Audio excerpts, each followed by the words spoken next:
বিমস্টেক শীর্ষ সম্মেলনের অফিসিয়াল ডিনারে পাশাপাশি বসলেন ডক্টর মোহাম্মদ ইউনূস ও নরেন্দ্র মোদি। ডক্টর মোহাম্মদ ইউনূস সরকার প্রধানের দায়িত্ব নেয়ার পর এই প্রথম নরেন্দ্র মোদির সাথে তার দেখা হলো। বিস্তারিত জানাচ্ছেন আবুল কালাম আজাদ। থাইল্যান্ডের রাজধানী ব্যাংককের একটি হোটেলে বৃহস্পতিবার সন্ধ্যায় বিমস্টেক শীর্ষ সম্মেলনের অফিসিয়াল ডিনার। বিমস্টেকভুক্ত অন্যান্য দেশের শীর্ষ নেতাদের মতোই সেখানে অংশ নেন প্রতিবেশী দুদেশের সরকার প্রধান অধ্যাপক ইউনূস ও নরেন্দ্র মোদি। সরকার প্রধান হিসেবে এক ছাদের নিচে এবারই প্রথম তারা। এমনকি ডিনার টেবিলে দুজনেই পাশাপাশি। এ সময় অধ্যাপক ইউনূস ও নরেন্দ্র মোদির মধ্যে কুশল বিনিময় হয়েছে বলে বার্তা সংস্থা বাসস ডক্টর ইউনূসের প্রেস সচিবকে উদ্ধৃত করে বিষয়টি নিশ্চিত করে।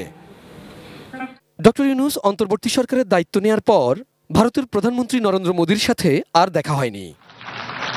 গেল বছরের সেপ্টেম্বরে জাতিসংঘের সাধারণ পরিষদের অধিবেশনে দুজনের দেখা হওয়ার কথা থাকলেও তাদের কর্মসূচি এমন ছিল যে ডক্টর মোহাম্মদ ইউনূস নিউ ইয়র্কে পৌঁছানোর পরপরই নরেন্দ্র মোদি যুক্তরাষ্ট্র ত্যাগ করেন।